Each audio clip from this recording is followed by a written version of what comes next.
দর্শক, একটা দুঃখজনক ঘটনা ঘটেছে ঠাকুরগাঁও। জনপ্রিয় অনুষ্ঠান ইত্যাদি সবাই জানেন, বহুদিন থেকে হানিফ সংকেত এই অনুষ্ঠানটি করে আসছেন। তিনি বিনোদনের ফাঁকে ফাঁকে অনেক শিক্ষামূলক বিষয় বা সমাজের অসঙ্গতিগুলো সবার সামনে নিয়ে আসেন। তো সেই অনুষ্ঠানের শুটিং বরবাদ হয়ে গেছে। কেন? চেয়ারে বসাকে কেন্দ্র করে তারপরে ভাঙচুর, মারামারি, শেষ পর্যন্ত সেই অনুষ্ঠানটা করতেই পারেন। স্থানীয়ভাবে পুলিশ, তারপরে ইত্যাদির যারা আয়োজক, তারা অন্যান্যরা মিলে অনেক চেষ্টা করেছে, কিন্তু কোনোভাবেই ভিড় নিয়ন্ত্রণ করা যায়নি। এবং ওই যে চেয়ারে বসা নিয়ে, জায়গা নিয়ে যে তাদের গন্ডগোল, সেই গন্ডগোল থামানো যায়নি।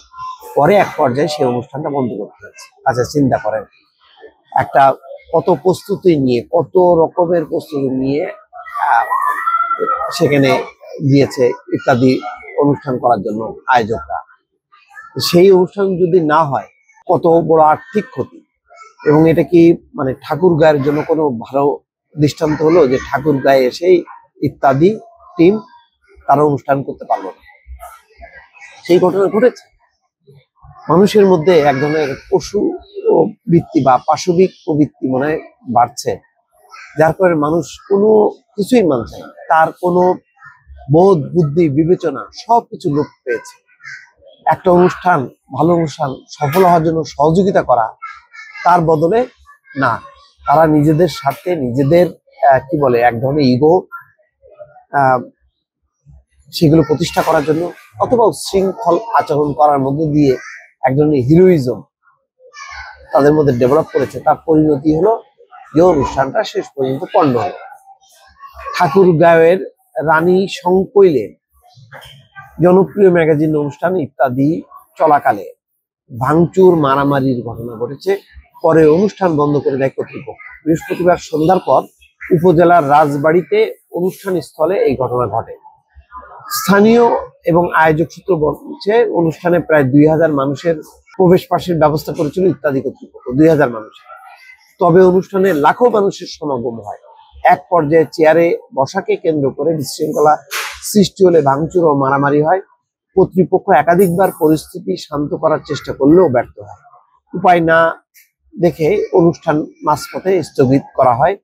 এরপর অনুষ্ঠান শুরু করলে আবারও বিশৃঙ্খলা সৃষ্টি হয়। পুলিশ সহ আইন শৃঙ্খলা বাহিনীর সদস্য ইত্যাদি কর্তৃপক্ষ এবং স্থানীয় নেতারা পরিস্থিতি নিয়ন্ত্রণ করতে ব্যর্থ হন। পরে বাধ্য হয়ে অনুষ্ঠান বন্ধ ঘোষণা করেন ইত্যাদি পরিচালক হানিফ সংকেত। এদিকে এমন পরিস্থিতির জন্য দর্শকরা কর্তৃপক্ষের অব্যবস্থাপনাকে দায়ী করেছেন। ইত্যাদি অনুষ্ঠানে যাওয়া মাসুদ আলম বলেন, আমি ইত্যাদি অনুষ্ঠানে প্রবেশের পাশ নিয়ে যাই, তারপরে ঢুকতে অনেক কষ্ট হয়। প্রথম থেকেই কোনো নিয়ম শৃঙ্খলা ছিল না, এটা কর্তৃপক্ষের অব্যবস্থাপনার জন্য হয়েছে। দর্শক সোহেল রানা বলেন, অনুষ্ঠানে অনেক মানুষ হবে এমন ধারণা আগেই ছিল, তারপরেও যথেষ্ট নিরাপত্তার ব্যবস্থা নেওয়া হয়নি। এটা তাদের ব্যর্থতা। এছাড়া এত অল্প জায়গাতে এমন অনুষ্ঠান করা ঠিক হয়নি। অনুষ্ঠান বন্ধের ঘোষণা ইত্যাদি পরিচালক হানিফ সংকেত বলেন, অনেক চেষ্টা করেও আপনাদের শান্ত করতে পারলাম না। আপনাদের জন্যই একটি সুন্দর আয়োজন করতে চেয়েছিলাম, তবে সেটা আর সম্ভব হলো না, পারলাম না, আমি ব্যর্থ। দুঃখজনক। হানিফ সংকেত এত বড় মানে মানে এত মানুষকে নিয়ে বিতর্ক, এই মানুষটা সবার কাছে জনপ্রিয়।